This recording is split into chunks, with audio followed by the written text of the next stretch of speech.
přírodní anebo laboratorní diamant? Dámy a pánové, vítám vás u dnešního videa, kde se vám pokusím odpovědět několik nejběžnějších otázek, se kterými se setkávám ohledně přírodních a laboratorních diamantů. Jdeme na otázku číslo 1.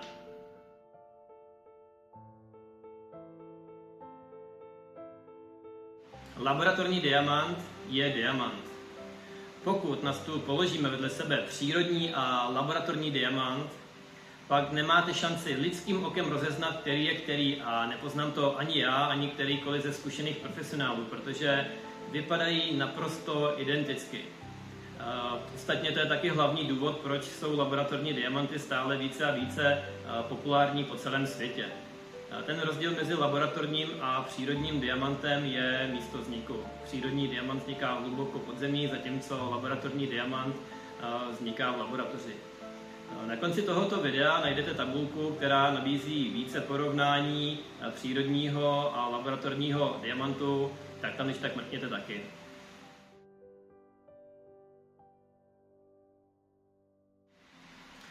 Přírodní i laboratorní diamanty procházejí stejnou certifikací podle tzv. 4C, což znamená karátová váha, barva, čistota a kvalita výbrusu.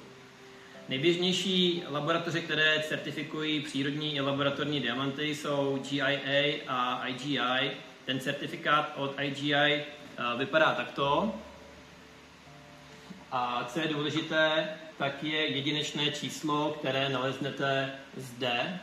A zároveň toto číslo se shoduje s číslem, které pak naleznete i na rundistě vámi zakoupeného laboratorního diamantu.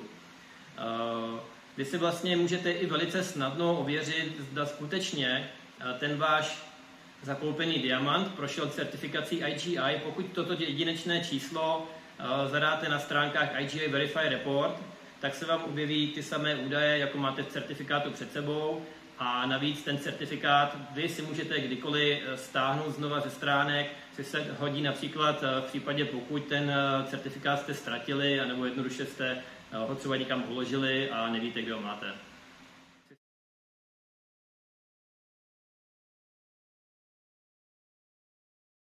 Cena je ten hlavní důvod, proč více a více lidí po celém světě propadlo kouzlu laboratorních diamantů, protože pokud srovnáme například přírodní diamant o váze 1,5 karátu, Dčko, VVS1, nejlepší výbrus, a porovnáme ho s laboratorním diamantem, které bude mít ty samé vlastnosti, pak ten cenový rozdíl může být 95% a u větších kamenů i více. Takže to už je skutečně k zamyšlení, zdali chcete investovat velké množství finančních prostředků, anebo si koupit za zlomek ceny kámen, který má ty samé vlastnosti, který vypadá naprosto stejně a který vám bude dělat úplně stejnou radost.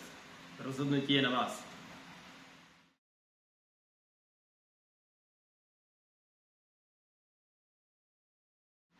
Laboratorní ani přírodní diamant nejsou investice.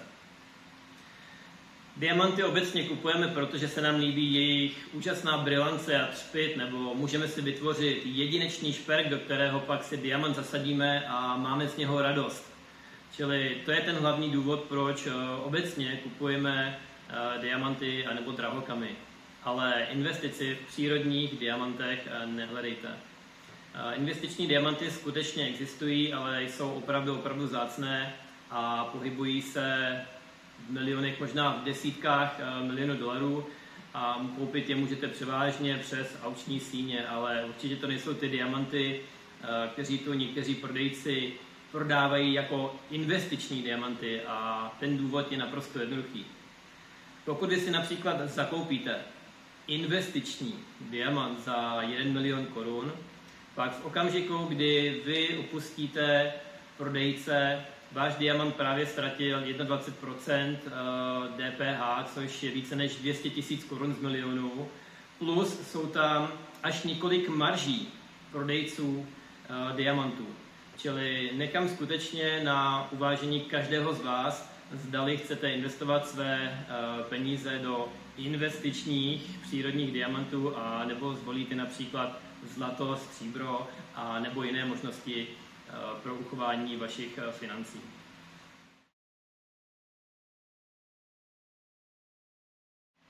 Protože laboratorní diamanty jsou u nás stále trošku neznámé a tak trochu opomíjené ve srovnání s těmi přírodními, tak jsem se rozhodl dělat více takovýchto kratších videí.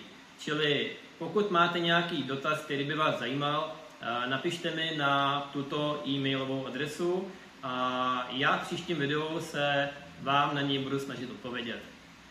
Přeji všem krásný den a mějte se moc hezky.